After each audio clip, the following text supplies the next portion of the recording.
We're here. We are finally here. Having defeated the elite forces of both Nor and Hoshido, one more obstacle remains. Anankos and Takumi have sent the very best of Vala in one last throw of the dice for both sides. Chapter 25 required precision, and Chapter 26 mandated power. Here, though, it's all about speed. Not in terms of the in-game stat, though that's important as always, but in terms of the overall strategy. This map, more than any other in Conquest, requires you to beat it quickly.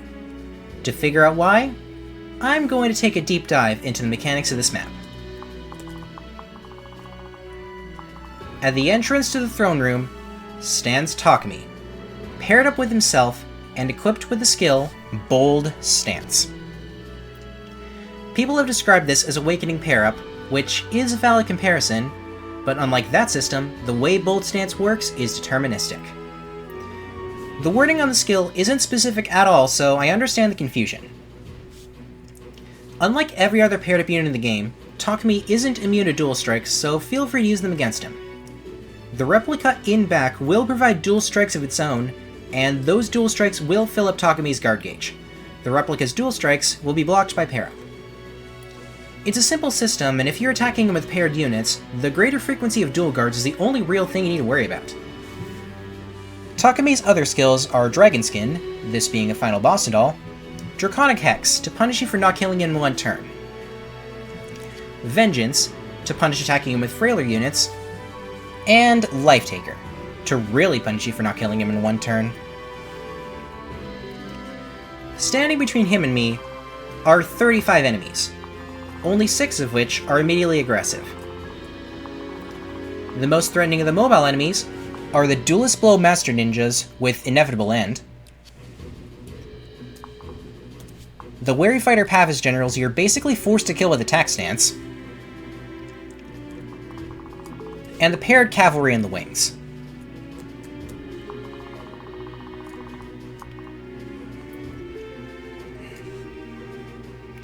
However, given the low enemy count, any team that's decent enough could probably power through these enemies given enough time, if not for this map's 3 disruption mechanics. First, Takumi's AoE attack.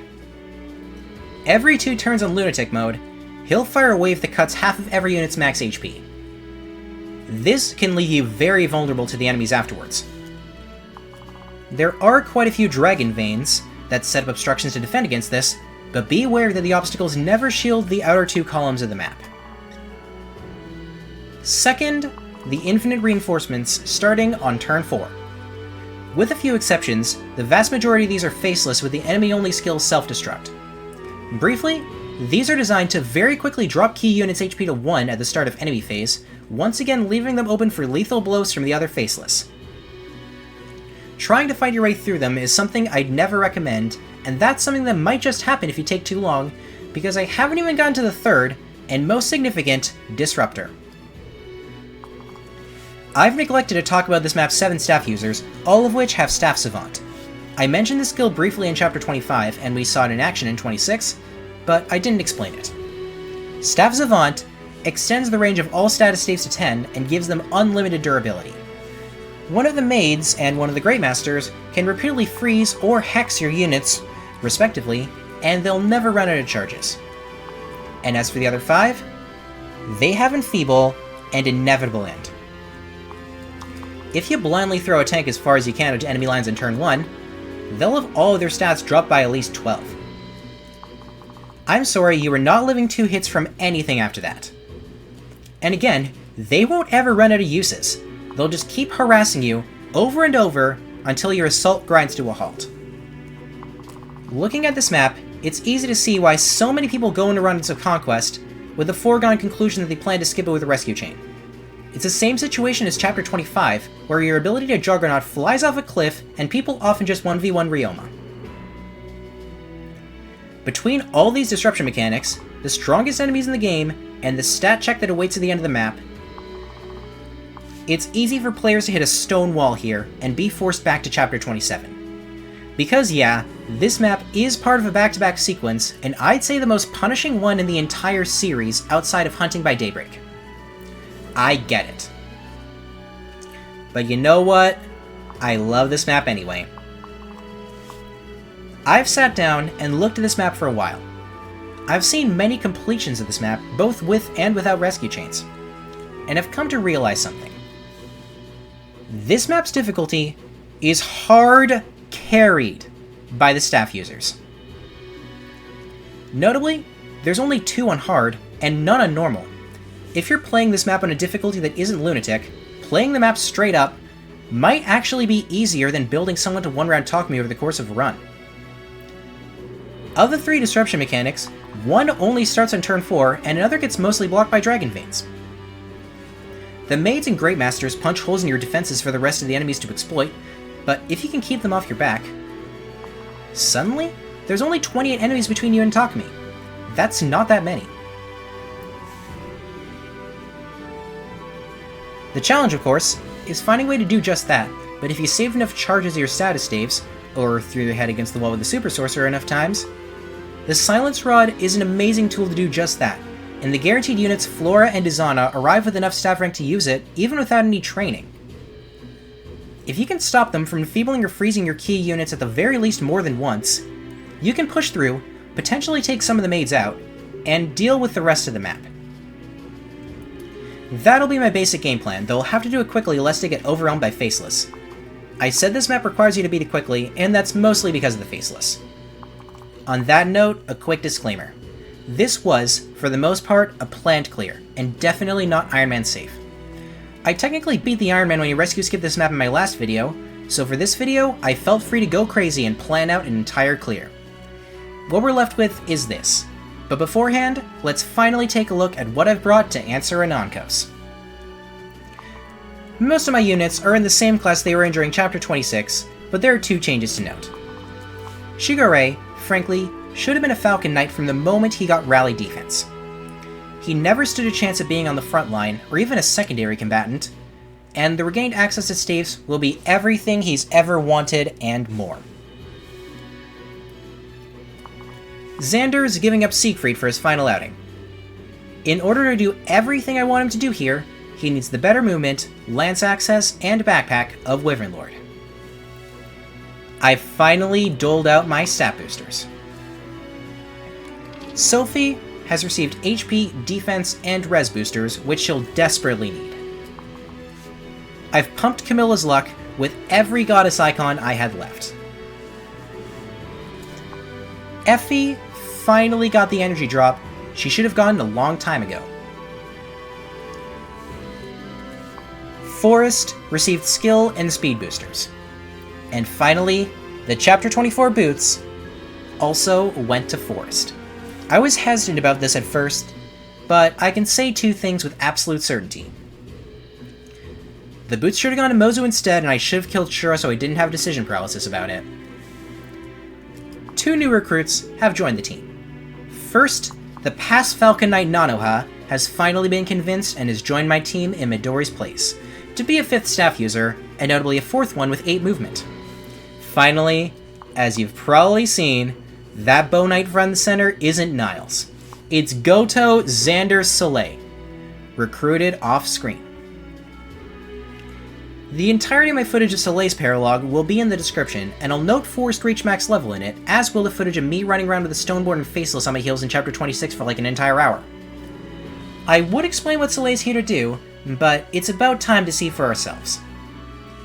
Everything's been building up to this. All the yaoi, all the yuri, and everything in between. Through thick and thin, I made it here. And now? Well, you saw the title. I'm gonna have so much fun with this. My apologies.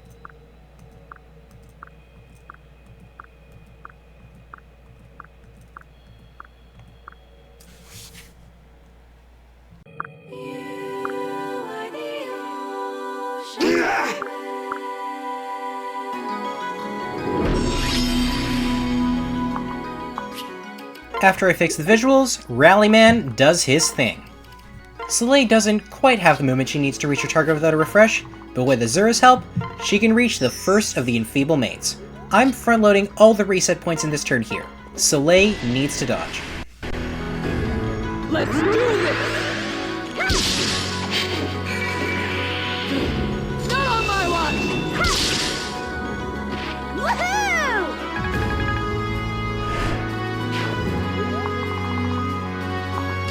Felicia moves to just outside of enemy range, where she silences the freeze mate.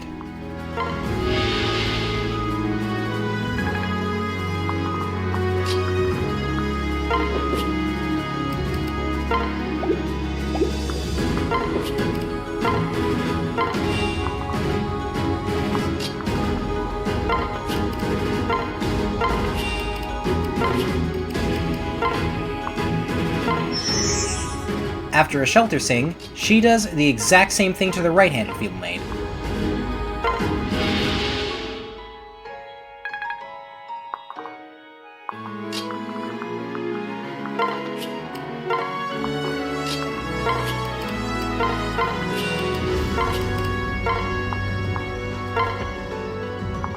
With that last reset point over, Shigure finally rescues Soleil, using my second of 4 charges for the entire run. Given that this is the final map, there's no reason for me to hold anything back. Every status staff charge is fair game, as evidenced by the fact that I just burned through half of my Silence Rod in one turn. Most of my remaining troops just moved into position. Forrest, on the other hand, charges into enemy lines with the flame of his father in his heart and uses the Dragon Vein. It's not needed for this turn, but I won't have to worry about one next turn.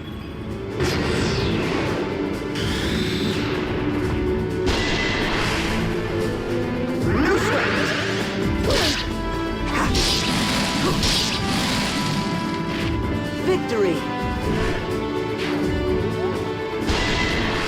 I prefer if Forrest dodged at least one of these Oni Chieftain's attacks. That's what we got here, but it wasn't that big of a deal either way. A triumph of style. Let's make this quick. Oh, you silly bitch! What a joy. The 6 immediately aggressive enemies have moved in. Darting Glow heroes on the left and Vantage Onmyoji on the right.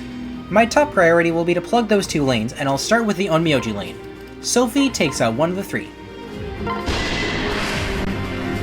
Justice never loses! I have no choice!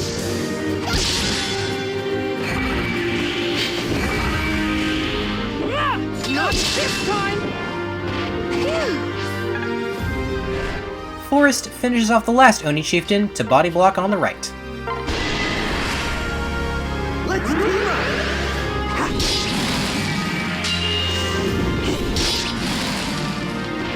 Victory!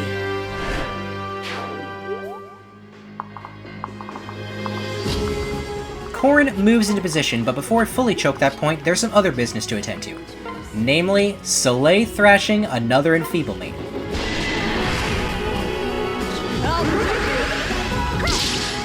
Good job. Soleil didn't need to dodge this one, but if she had, she'd need rally speed following this rescue I'm about to provide courtesy of Dwyer.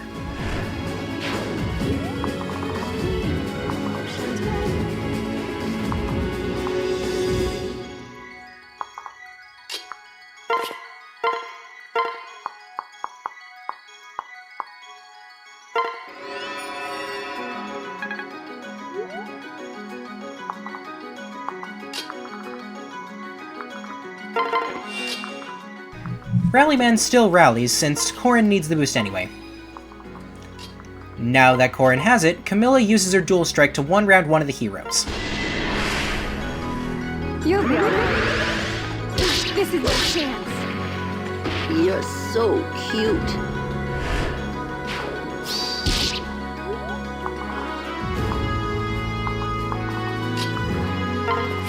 Felicia silences the freeze mate again.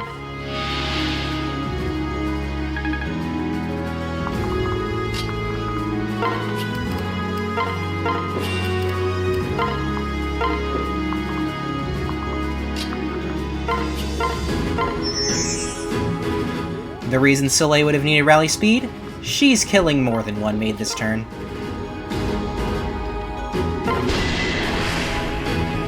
It's alright. Not on my watch.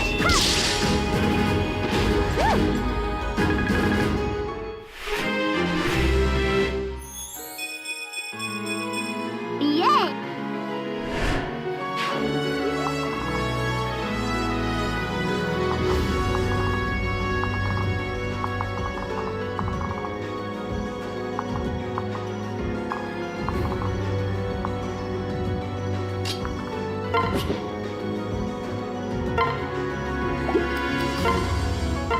Shigure pulls her back again with my final rescue charge, and Nanoha brings Forest nearly to full health, in preparation for the 2 on Miyoji he's about to fight. Given the disgusting amount of cash I got from Chapter 26, both straight up and from the S-rank weapons I could sell, I could easily afford to give all of my healers Physic.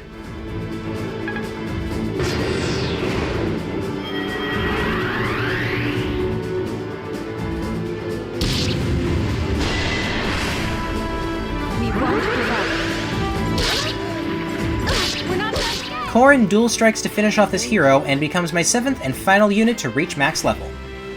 Even with the HP cut she just took, Camilla exactly survives these 2 heroes if they both crit. Taking out that hero in player phase is one of the last optimizations I made before this recording. I can help too. You're so cute. I'm so scared.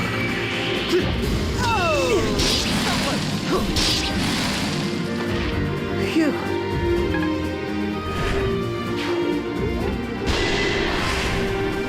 Let's team up!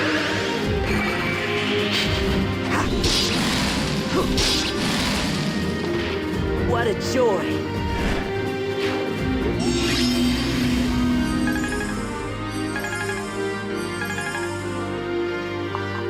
The third turn of this clear is by far the most inconsistent. It's definitely improvable, but at least it works, in theory. I'll be facing some very questionable hit rates, but I really only need one unreliable combat to go my way. That combat will be done by Sophie, who just threw herself into range of 4 enemies. Shigure's inspiration will help with the survival thresholds.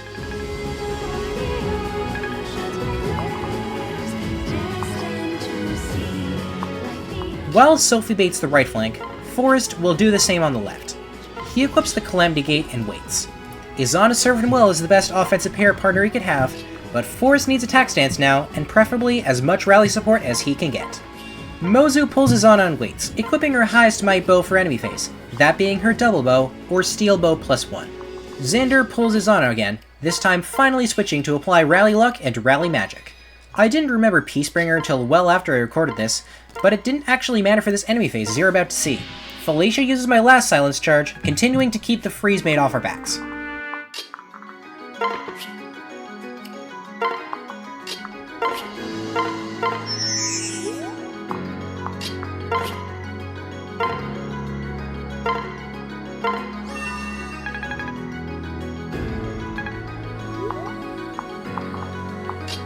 Sophie is easily the best recipient of Rally skill. She needs all the help she can get.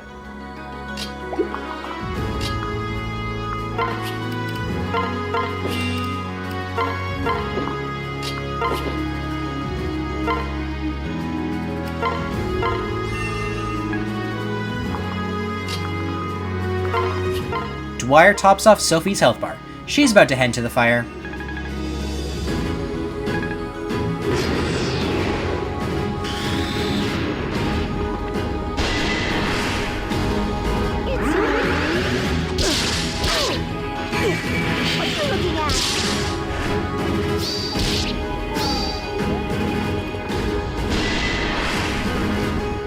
Sophie needs to kill this ninja right now. Good work. If she survives this enemy phase, we're almost in the clear.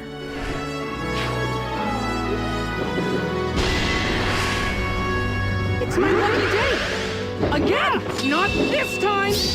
You asked for it! Nice!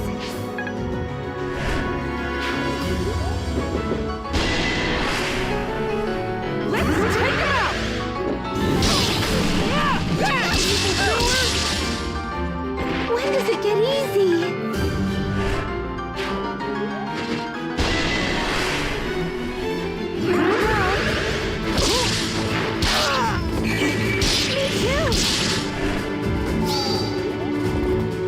This paladin is why I equipped the Hunter's Knife. He only lives if Aegis activates twice, though a critical hit means death either way. Syncadea would have been vulnerable to a single Aegis activation, but it would have meant better hit rates against the Master Ninja. I haven't run the numbers yet, but I think it's relatively close which weapon would have been better. The ninja's the more important kill though, so in hindsight I should have equipped Syncadea. Turn 4 is a turn I never choreographed because of the wide variety of outcomes on turn 3. This is just about the worst case scenario that I continue playing through. I have 10 targets that all need to die this turn, and I start with the simplest. Soleil kills the 4th and final maid. Let's do this! Nice hit from the enemy. Of course, Soleil doesn't care about that anymore, but nice hit nonetheless.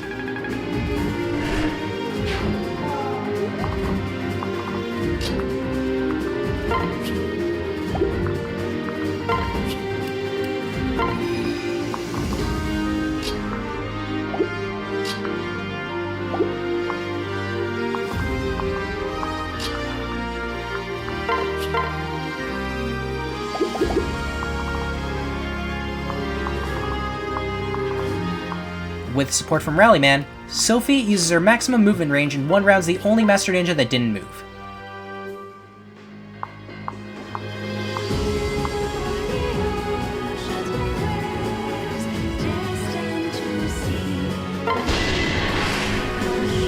Let's take it out! I will do my duty.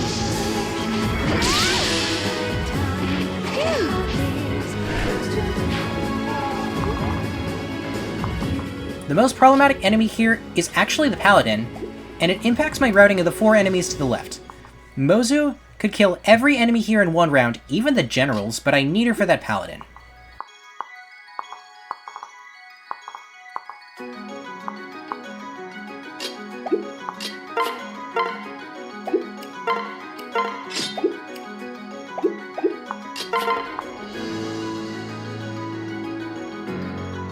Still, that doesn't mean I can't exploit her Crescent Bow dual strikes to help Forrest achieve his own one round. I'll do my best. Pay attention. I am in your debt.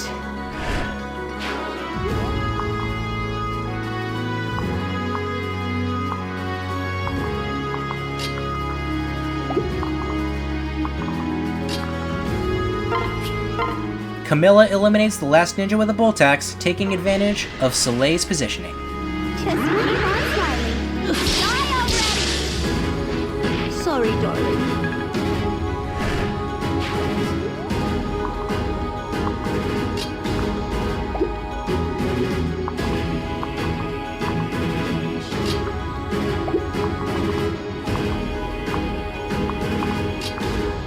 The reason I can't use Azura to give Mozu multiple actions is because I need her to sing to Sophie.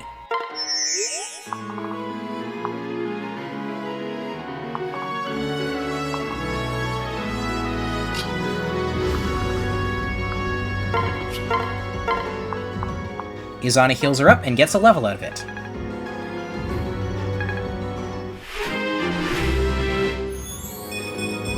Yay! We're getting in range of the Great Masters, and the second line of Staffers has just as much firepower as the first. The one in the back even has a Hexagon. Staffers won't use offensive staves if they have a target in their range though, and Sophie's here to fill the part. Not this time! Nice!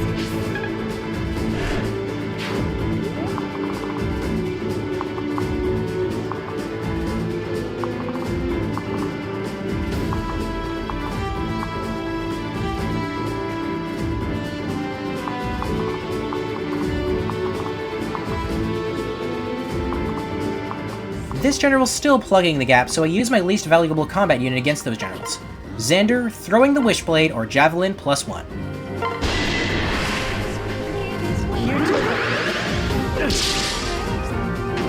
Is that all? And now the question of the Paladin. Mozu can easily one-round it, but it's one tile out of her attack range. I could give her a movement boost, but I want her to complete the kill unpaired so Corrin can use her dual strike against the general. I think about what to do for a moment, then realize what I have to use.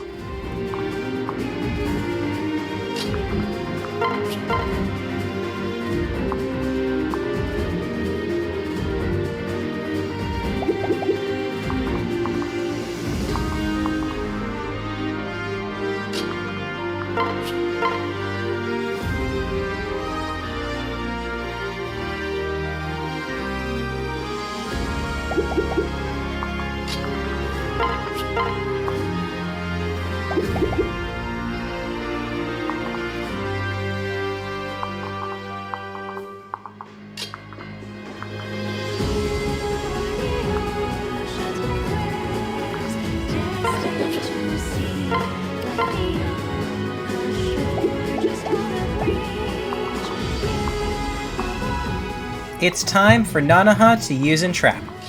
After workshopping where I want to do it from, I decided to send it from this square and entrap the paladin one space to the left.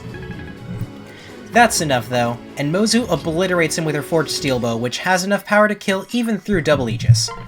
Mozu, what does the paladin smell like?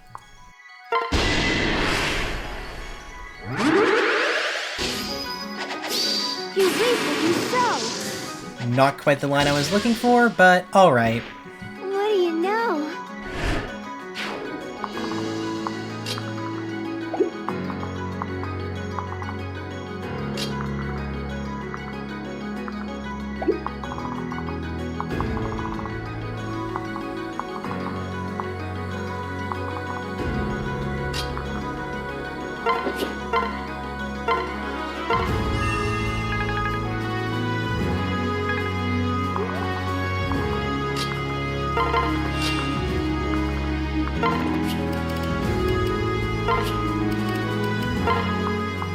This kill isn't guaranteed. The numbers work out, but the general is Pavis. If it goes off, I need a crit. In hindsight, I should have enfeebled the general instead of using Physic on Soleil.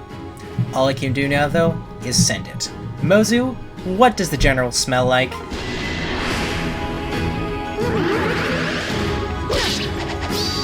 a bad apple. Alright. I didn't have enough actions to hit a Dragon Vein this turn, but it doesn't actually matter since there's only one unit in my army who'll be doing any enemy phase combat for the rest of the game. Sophie would have gotten hit by Takami's wave either way, and either way she would have easily taken care of the Great Masters. Albeit, this wasn't guaranteed, but her odds were pretty damn excellent. I did it! I did it! You've got an ace in the hole! I have no choice.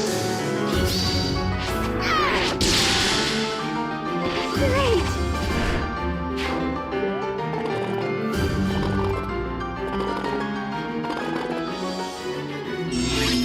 We're getting closer to the end. The cavalry has arrived, and I have a particular plan for how to deal with them.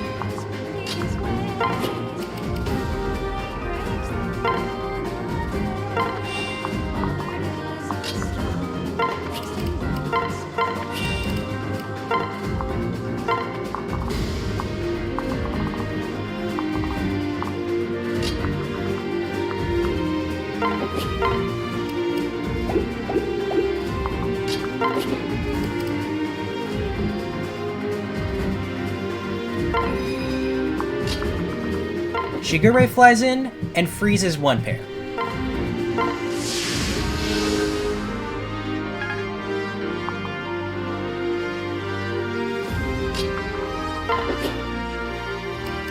Nanoha takes the freeze staff and hits another.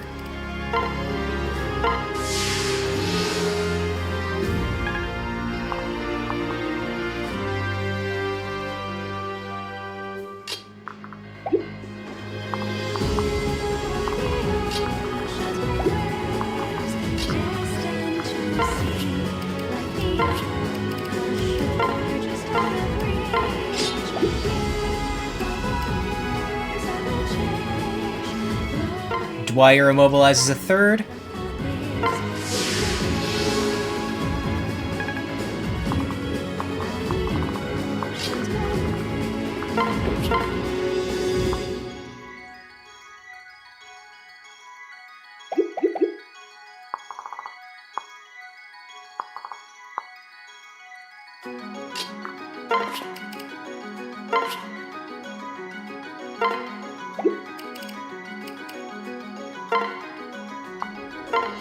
And Felicia finishes the process of pinning the entire squad of cavalry in place, gaining a level in the process.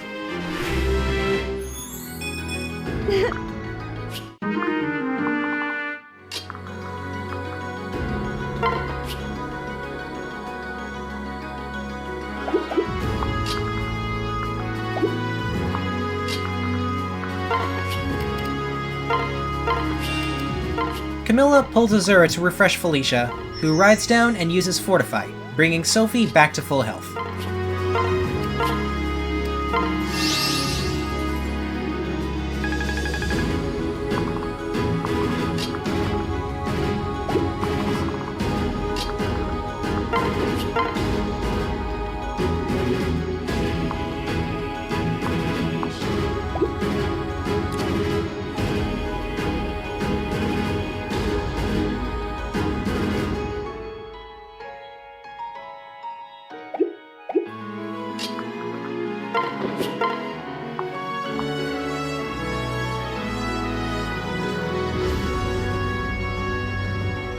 To close the turn, Sophie rides down and attacks Takumi at S-rank weapon triangle disadvantage.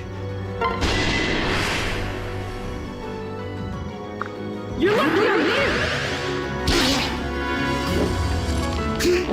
Back, evildoer! Human shield! You asked for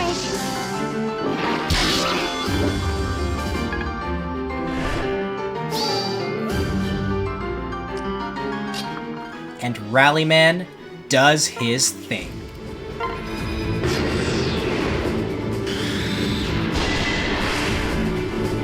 It's my lucky day! Again! Back, evildoer! I have no choice.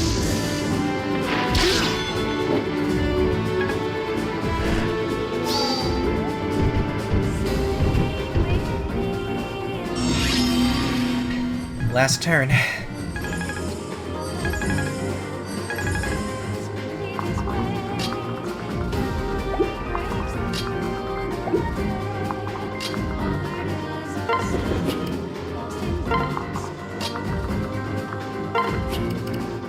Camilla and Xander reunite, and Azura sings to them.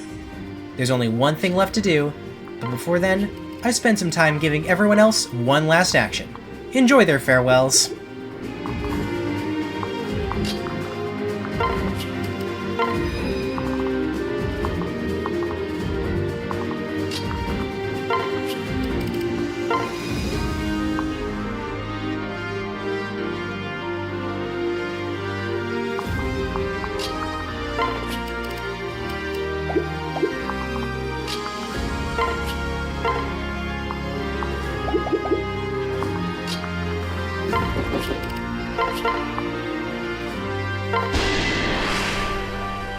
For cute things everywhere!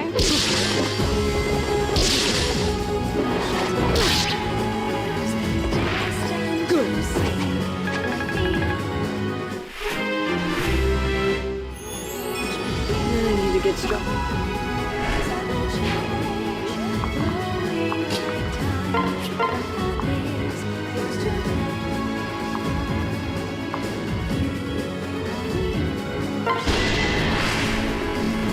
I'll protect you. Can't run, can't hide. Phew.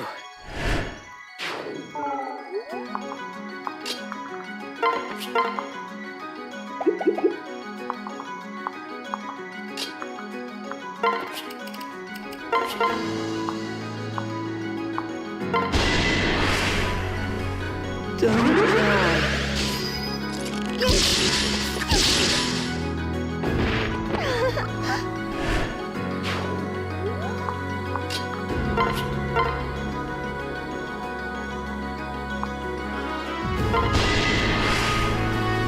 I'll do my best. Too slow. How did you do that?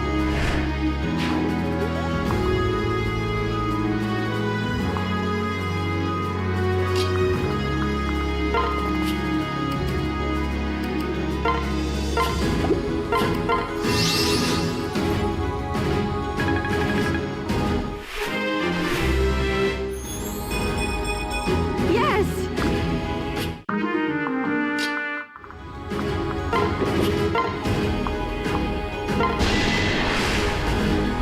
Justice never loses! You asked for it! I will do my duty! well what?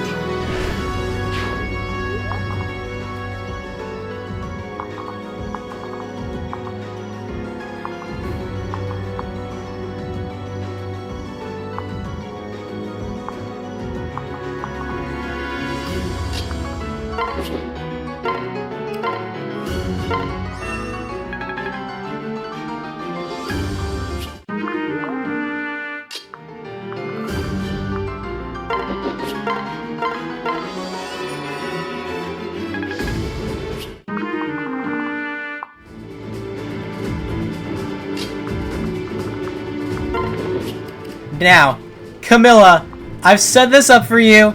You've got one shot at this. Beat him to death with hammers! Let us begin.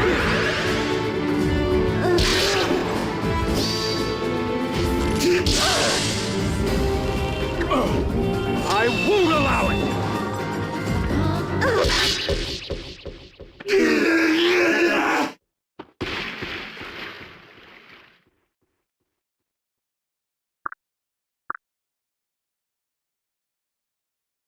I would like to extend my heartfelt thanks, after all this time, to Katsune Niku, the inspiration behind this challenge.